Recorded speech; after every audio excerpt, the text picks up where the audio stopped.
अस्सलाम वालेकुम वरहमतुल्लाहि वबरकातुहू। अल्लाहुम्मा सल्ली अला मुहम्मद व अला आले मुहम्मद सल्लल्लाहु अलैहि वसल्लम।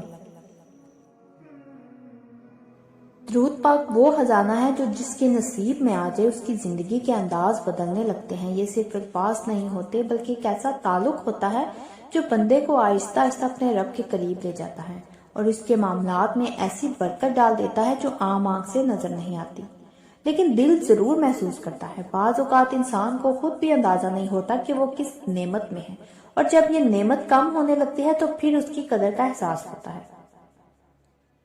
तो नाज़रीन, एक बहन ने अपना नहायत खूबसूरत मुशाहिदा बयान किया। वो कहती हैं कि जब वो बहुत छोटी थी, तकरीबन 7 साल की, तो एक दिन उनके वालिद ने घर के तमाम बच्चों को दुरूद शरीफ सिखाया और कहा कि आज सबने इसे याद करके पढ़ना है। सब बच्चों ने पढ़ लिया, लेकिन चंद दिन बाद सबने छोड़ दिया, खेल कूद और मसरूफियात में लग गए। मगर वो कहती है कि मेरे दिल में एक अजीब सी लगन पैदा होगी। मुझे ऐसा लगता था जैसे ये अमल मुझे खुद अपनी तरफ खींच रहा हो, इसलिए मैंने उसे जारी रखा। रोजाना पढ़ती रही, कभी ज्यादा कभी कम, लेकिन छोड़ा नहीं। फिर आहिस्ता आहिस्ता मेरी आदत बन गई और कुछ ही अरसे में मैंने इतनी कसरत से दुरूद शरीफ पढ़ा कि खुद मुझे भी हैरत होने लगी। मेरे वालिदैन बहुत खुश हुए और उन्होंने मुझे शाबाश दी। इस हौसला अफजाई ने मेरे दिल में और मोहब्बत पैदा कर दी और मैंने ये इरादा कर लिया कि हर साल एक खास महीने में एक बड़ी तादाद में दुरूद शरीफ पढ़ूंगी, और मैं कई साल तक इसी तरह करती रही। ये मेरा एक मामूल बन गया था, लेकिन जैसे जैसे पढ़ाई बढ़ती गई, जिम्मेदारियां बढ़ती गई, तो ये मामूल आहिस्ता आहिस्ता कम होता गया। मैंने मुकम्मल तौर पर छोड़ा तो नहीं, लेकिन वो कसरत बाकी ना रही। वक्त गुजरता गया और फिर एक ऐसा वक्त आया जब हमारे घर का माहौल बदलना शुरू हो गया। पहले सुकून था, वो खत्म होने लगा। छोटी छोटी बातों पर झगड़े होने लगे, दिलों में सख्ती आ गई, घर में बेचैनी सी रहने लगी। हम सब परेशान थे कि ये आखिर क्या हो रहा है। इसी दौरान एक दिन मेरे वालिद किसी बुजुर्ग के पास गए ताकि इस सूरत हाल का कोई हल मालूम हो सके। वहां जाकर जब उन्होंने हमारे घर के हालात बयान किए तो उन्होंने हैरानकुन बातें बताई। उन्होंने कहा कि इस घर में पहले एक ऐसी बरकत थी जो अब कम हो गई है, और इसकी वजह यह है कि जो अमल पहले कसरत से किया जा रहा था वो अब नहीं हो रहा। और उन्होंने खास तौर पर बच्ची का जिक्र किया कि उसके जरिए इस घर में खास रहमत थी। जब तक वो इस अमल में कायम रही तब तक बहुत सी आफात दूर रही, लेकिन जब उसमें कमी आई तो हालात भी बदल गए।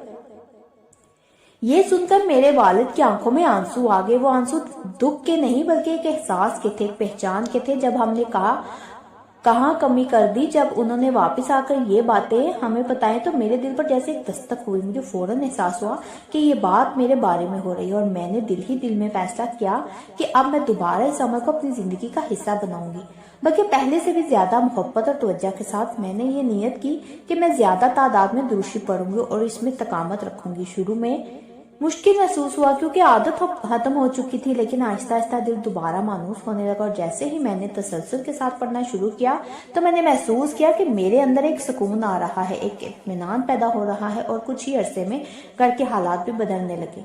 वही लोग जो पहले बात बात पर नाराज हो जाते थे अब नर्म हो गए। घर का माहौल पहले से बेहतर होने लगा, दिलों में मोहब्बत वापस आने लगी, और सबसे बढ़कर ये कि एक अजीब सी हिफाजत का एहसास होने लगा, जैसे कोई अनसीन प्रोटेक्शन हमारे साथ हो रही हो। वो कहती है कि ये सब कुछ मेरे किसी कमाल की वजह से नहीं बल्कि सिर्फ अल्लाह ताला के फजल और दुरूद पाक की बरकत से हुआ। मैं तो सिर्फ एक जरिया बनी, असल देने वाला तो वही है।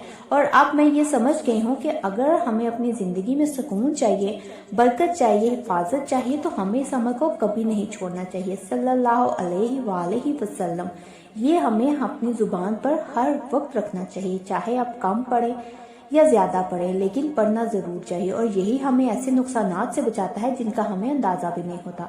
इसलिए अगर आपकी जिंदगी में भी कोई बेसुकूनी आए, हालात बदल जाए नाज़रीन, तो दिल घबराने लगे तो फौरन अपने ताल्लुक को मजबूत करें, दुरूद पाक को अपनी जिंदगी का हिस्सा बनाएं। ये छोटा सा दुरूद पाक सल्लल्लाहु अलैहि वसल्लम को अपनी जिंदगी में शामिल करें और यकीन के साथ पढ़ें कि ये सिर्फ एक जिक्र नहीं बल्कि एक ऐसा जरिया है जो अल्लाह की रहमत को खींच कर लाता है।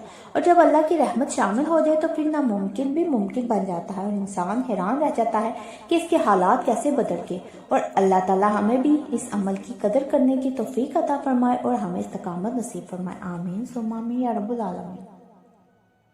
तो नाज़रीन, अगर आपको मेरा ये मुशाहिदा, मेरे ये अल्फाज दिल से लगे हों तो मेरे चैनल के साथ जुड़े रहिए। मेरे चैनल को सब्सक्राइब करें, लाइक करें, शेयर करें اور مجھے کمنٹس میں ضرور بتائے گا کہ کون کون درود پاک پڑھتا ہے۔ ایک نئے مشاہدے کے ساتھ دوبارہ حاضر ہوں گی۔ جزاک اللہ۔